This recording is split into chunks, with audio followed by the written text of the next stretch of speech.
នាមខ្ញុំជាសិស្សដែរក៏ខ្ញុំយល់អារម្មណ៍ថាជួនកាលកម្មវិធីមួយចំនួនអញ្ចឹងមិនមែនយើងអត់ចង់ចូលរួមទេប៉ុន្តែដោយសារទទួលសម្ពាធថាដូចឧទាហរណ៍ថាបើយើងខំប្រឹងហើយចុងក្រោយយើងបរាជ័យយើងអត់ជាប់យើងធ្លាក់អីចឹងទៅទោះបីជាខ្ញុំគិតថាខ្ញុំអត់ជាប់មែនប៉ុន្តែខ្ញុំបានព្យាយាមខំប្រឹងខិតខំរៀនវាធ្វើវាឡើងវិញដោយសារតែទោះបីជាខ្ញុំគិតថាបើខ្ញុំអត់ជាប់ក៏យ៉ាងណាក៏ខ្ញុំបានធ្វើអស់ពីសមត្ថភាពដែរអញ្ចឹងយើងអត់មានស្ដាយក្រោយអីចឹង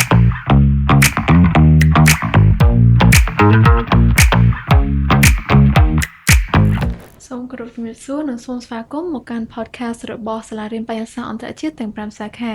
ថ្ងៃនេះនាងខ្ញុំមានវត្តមានរបស់វរៈសិស្សដ៏ឆ្នើមដែលបានជាប់ជ័យលាភីនៅក្នុងការប្រកួតសំណេរបញ្ញាសាស្ត្រជាលើកទី1ហើយថ្ងៃនេះយើងនឹងជួបគាត់ទាំងអស់គ្នាសូមគោរពជំរាបសួរហើយសូមបងណែនាំខ្លួនបន្តិចបានទេចាបងជំរាបសួរក៏ដូចជាសួស្តីអ្នកទាំងអស់គ្នានាងខ្ញុំឈ្មោះវ៉ាជូលីតាជាសិស្សថ្នាក់ទី10កនៃសាលារៀនបញ្ញាសាស្ត្រសាខាទី2ទូកោប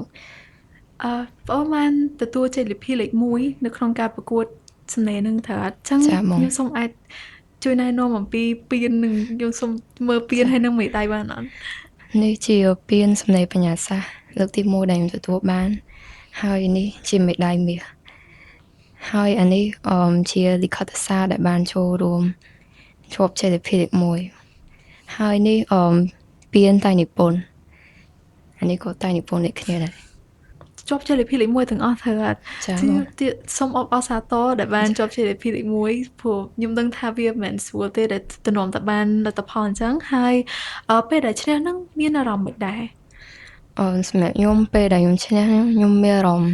សប្បាយចិត្តហើយមានមោទនភាពចំពោះខ្លួនឯងខ្លាំងដោយសារតែ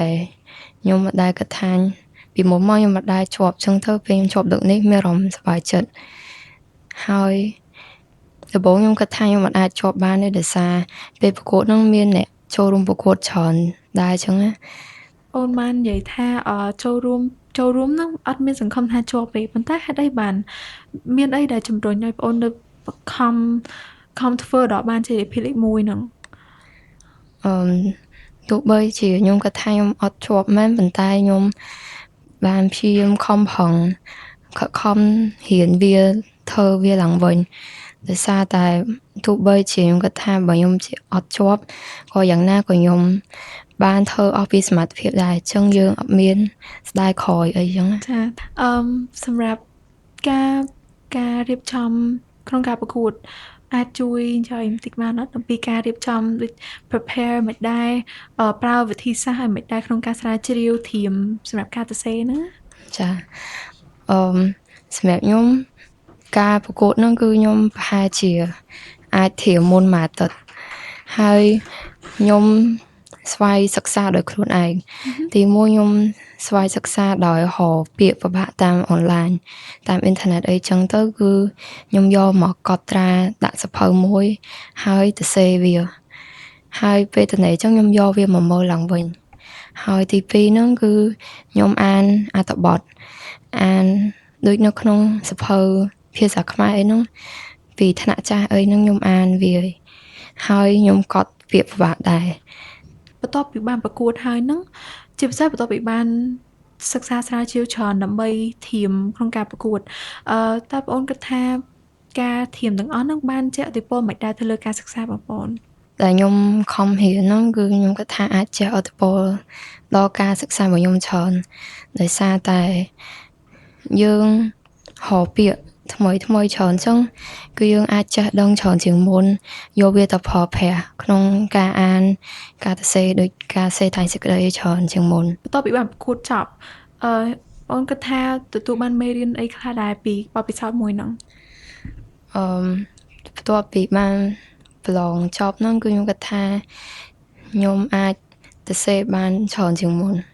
និយាយទៅសរសេរពាក្យថ្មីប្លែកអីគឺខ្ញុំស្គាល់ច្រើនជាងមុនដូចបើយើងចេះពាក្យថ្មីច្រើនយើងអាចយកទៅប្រើប្រាស់ក្នុងតែងសេចក្តីបានមួយកម្រិតទៀតហើយក៏អានរឿងមានអារម្មណ៍ថាអានរឿងផ្សេងៗដូចជាធម្មតាយើងយល់ថាអក្សរសិល្ប៍ពុទ្ធនិយមអញ្ចឹងវាពិបាកអានឬក៏មានអក្សរពិបាកអក្សរសំស្ក្រឹតអីផ្សេងៗអញ្ចឹងគិតថាវាបានជួយដល់ការអានហ្នឹងអត់ឬក៏ការយល់នៅអត្ថន័យអត្ថបទហ្នឹងអត់ ខ្ញុំគិតថាអាចជួយដល់ការអានរបស់ខ្ញុំច្រើនជាងមុនដែរដោយសារតែអក្សរសាស្ត្រខ្មែរដូចពេលខ្លះវាមានសូរអីច្រើនដូចគ្នាពាក្យខ្លះអានដូចគ្នាតែការសរសេរខុសគ្នាអញ្ចឹង សម្រាប់អ្នកដែលគាត់ខ្ញុំយល់ថាមានជាសិស្សក្នុងនាមខ្ញុំជាសិស្សដែរក៏ខ្ញុំយល់អារម្មណ៍ថាជួនកាលកម្មវិធីមួយចំនួនអញ្ចឹងមិនមែនយើងអត់ចង់ចូលរួមទេប៉ុន្តែដោយសារទទួលសម្ពាធថាដូចឧទាហរណ៍ថាបើយើងខំប្រឹងហើយចុងក្រោយយើងបរាជ័យយើងអត់ជាប់យើងធ្លាក់អីចឹងទៅមានគេមើលមកថាដូចយើងខំប៉ុណ្ណឹងហើយយើងនៅអន់ណាវាអត់ខំប៉ុណ្ណឹងហើយនៅអត់ជាប់ទៀតអញ្ចឹងតើបងអូនមានជាពាក្យពេចន៍លើកទឹកចិត្តអីទៅដល់ពួកគាត់អត់ចំពោះខ្ញុំក្នុងនាមខ្ញុំជាសិស្សច្បងខ្ញុំមានពាក្យលើកទឹកចិត្តទៅកាន់សិស្សប្អូនថាយើងកុំគិតពីពាក្យសម្ដីអ្នកដទៃបើយើងចូលទៅយើងអាចបញ្ចេញសមត្ថភាពខ្លួនឯងបានយល់ដឹងហើយបើយើងចាញ់ក៏យើងអាចយកវាធ្វើជាបទពិសោធន៍ទៅកាន់ថ្ងៃមុខទៀតបានដែរចាអញ្ចឹងអរគុណហើយក៏សូមអបអរសាទរម្ដងទៀតទៅលើការជាប់លេខ1ហ្នឹងហើយសូមអរគុណអ្នកទាំងអស់គ្នាដែលបានមើលវីដេអូដល់ទីបញ្ចប់ហើយសូមជម្រាបលា